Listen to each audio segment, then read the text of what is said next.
तो hello everyone, welcome to Alpha Medicine Blogs. I hope you guys are doing absolutely fantastic. तो आज की ये वीडियो बेसिकली होने वाली है एडवाइजरी के बारे में, जो कि Indian embassy of Manila Philippines की तरफ से है। अब जो बच्चे पढ़ने वाले हैं यानी पढ़ने आ रहे हैं फिलीपींस में, उनके लिए ये सब कुछ क्लियर आउट कर दिया एनएमसी ने इंडिया से। तो आज की एडवाइजरी उसी के बारे में, तो वीडियो को एंड तक देखना और चलो वीडियो को शुरू करते हैं।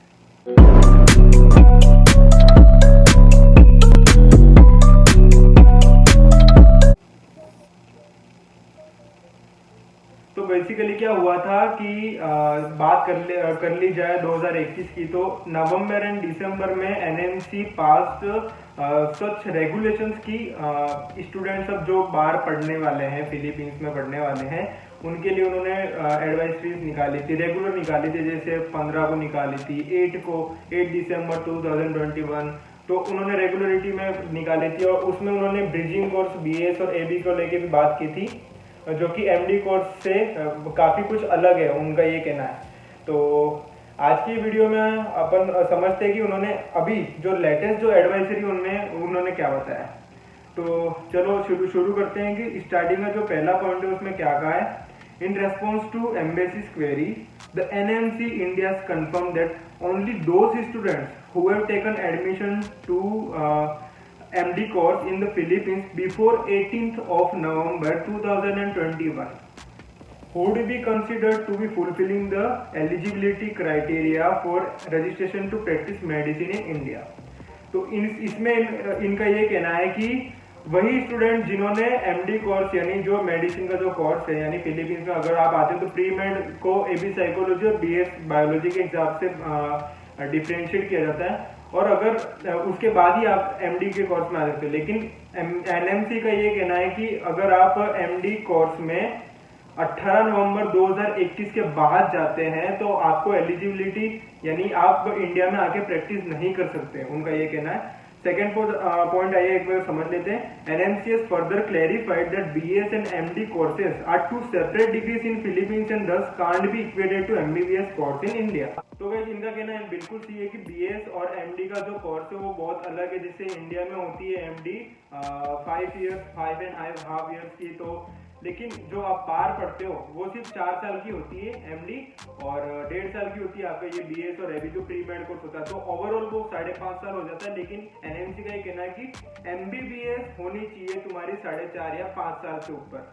तो बस इसके लिए ही है ये सेकेंड पॉइंट की आपकी एमबीबीएस होनी चाहिए 4.5 और 5 साल के आसपास। तो भाई तीसरा पॉइंट में इन्होंने डेट बताई कि इन्होंने एनएमसी की तरफ से ये डेट में आई थी, एडवाइजरीज आई थी। तो उन्होंने कुछ डेट मेंशन किए, 8 दिसंबर, 4 जनवरी और 15 दिसंबर। तो इनके एबीसी करके इन्होंने जो पॉइंट है उनको भी समझ लेते हैं क्या ये इन्होंने एडवाइजरी में क्या कुछ कहा है। पहले पॉइंट में कहा है कि the bridging BS course of 1.5 to 2 years before the MD course will not be included in calculating duration of medical course. जैसा मैंने आपको पहले बताया कि एमबीबीएस का जो भी कोर्स है 5 साल का, उसमें फिलीपींस में आपको बीएस कोर्स को ऐड करके 5.5 साल किया जाता है, जो कि एनएमसी के हिसाब से नहीं होना चाहिए और वो अब से एलिजिबल नहीं माना जाएगा। पॉइंट नंबर बी क्या है। The FMG regulations 2021 are applicable to all students who seek or take admission for MD course from the date of publication of this regulation 18 November 2021।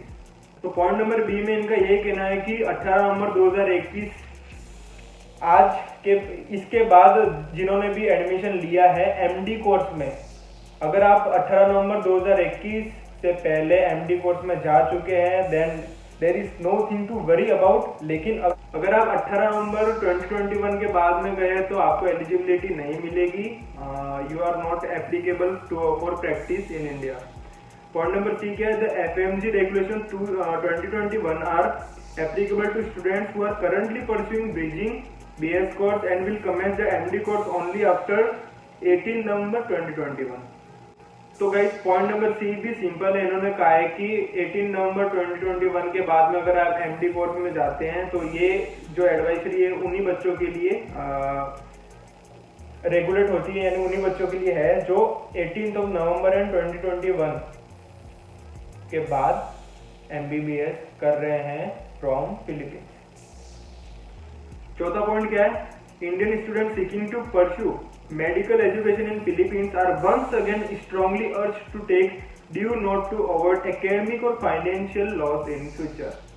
तो एनएमसी ने ये भी क्लियर आउट कर दिया है कि फिलीपींस में जाने से पहले आपको एनएमसी से सब चीज़ का एक बार पता लगाना पड़ेगा, आपको रूल्स एंड रेगुलेशंस पढ़ने पड़ेंगे। एनएमसी आपके फ्यूचर लॉस और फाइनेंशियल लॉस और आपके जो साल ईयर जो बर्बाद होंगे उनके लिए जिम्मेदार नहीं है। तो guys here is end of the video. I hope कि आपको इस वीडियो से कुछ इन्फॉर्मेशन मिली होगी।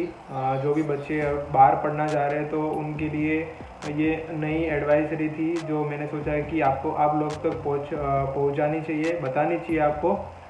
एंड चैनल को सब्सक्राइब जरूर कर देना, लाइक शेयर ये सब कुछ तो बताने की ज़रूरत पड़नी ही नहीं चाहिए। अभी 500 सब्स होने में कुछ सब्सक्राइबर्स ही बाकी है। तब तक के लिए पीस आउट, बाय बाय। अपना और अपनों का ख्याल रखें, सब्सक्राइब करके जाना चैनल को, काफ़ी प्रोत्साहन।